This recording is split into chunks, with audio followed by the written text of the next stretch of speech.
लोकसभा 2024 निवडणुकीचा पडघम वाजायला सुरुवात। स्वाभिमानी शेतकरी संघटना महाविकास आघाडीला ठरणार डोकेदुखी। हातकणंगलेत होणार तिरंगी लढत। राजू शेट्टींची एकला चलोची भूमिका महायुतीला फायदेशीर। आगामी लोकसभा निवडणुकीचे पडघम आतापासूनच वाजायला सुरुवात झाली।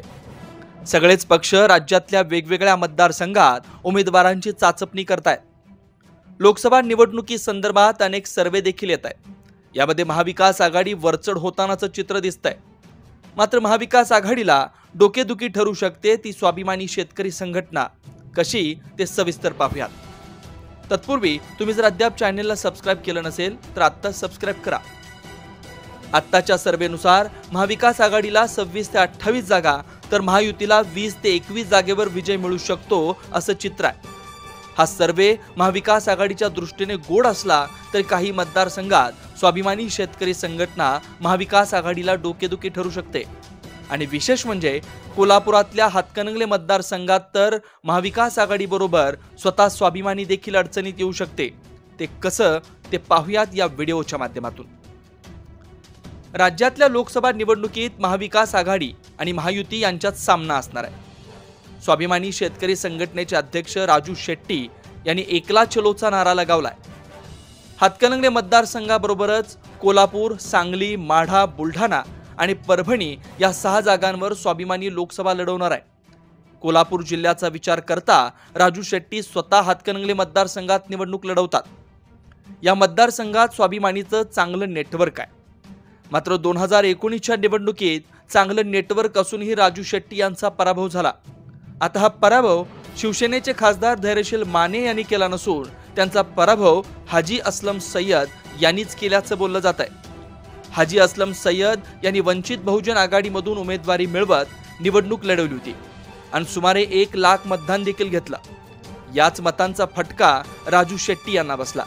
हातकणंगले मतदारसंघात झालेल्या तिहेरी लढतीमुळेच धैर्यशील माने यांना गुलाल लागला। मात्र आगामी लोकसभा निवडणुकीत राजू शेट्टी यांच्या बाजूने सकारात्मकता दिसत असली तरी राजू शेट्टींच्या एकला चलोच्या भूमिकेमुळे ते पुन्हा अडचणीत येऊ शकतात। राजू शेट्टी यांनी महाविकास आघाडी सोबत जाण्याचं टाळलं तर हातकणंगले मतदारसंघात महाविकास आघाडी, महायुती आणि स्वाभिमानी शेतकरी संघटना अशी तिरंगी लढत होऊ शकते। त्यामुळे 2019च्या लोकसभा निवडणुकीप्रमाणे 2024लाही त्याची पुनरावृत्ती होऊ शकते। 2019च्या लोकसभा निवडणुकीत हातकणंगले मतदारसंघात तिरंगी लढत पाहायला मिळाली।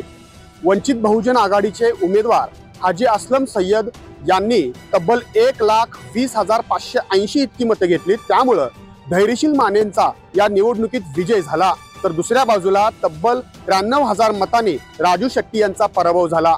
तीच परिस्थिती आता 2024च्या लोकसभा निवडणुकीमध्ये पाहायला मिळण्याची शक्यता नाकारता येत नाही। कारण राजू शेट्टी यांनी एकला चलोची भूमिका या ठिकाणी घेतलेली आहे। हाजी असलम सय्यद हे आता शिवसेना उद्धव बाळासाहेब ठाकरे या पक्षामध्ये आलेले आहेत। त्यामुळे राजू शेट्टी जर महाविकास आघाडी सोबत नाही गेले तर मात्र या निवडणुकीत पुन्हा एकदा 2019 सारखी चुरस पाहायला मिळण्याची शक्यता नाकारता येत नाही। इकडे कोल्हापूर लोकसभा मतदारसंघात स्वाभिमानी शेतकरी संघटनेने निवडणुकीसाठी शड्डू ठोकला तर याचा थेट फायदा महायुतीच्याच उमेदवाराला होण्याची शक्यता आहे। त्यामुळे राजू शेट्टी यांची एकला चलोची भूमिका निश्चितच महाविकास आघाडीला डोकेदुखी तर ठरेलच। याउलट हातकणंगले लोकसभा मतदारसंघात महायुतीला गुलाल लागण्याची शक्यता असल्याचंही बोललं जात आहे।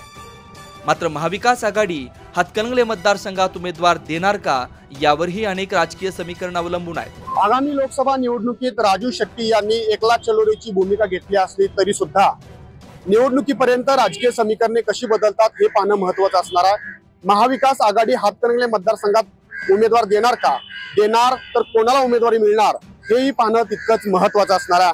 जावेद तांबोळी, महासत्ता, कोल्हापूर।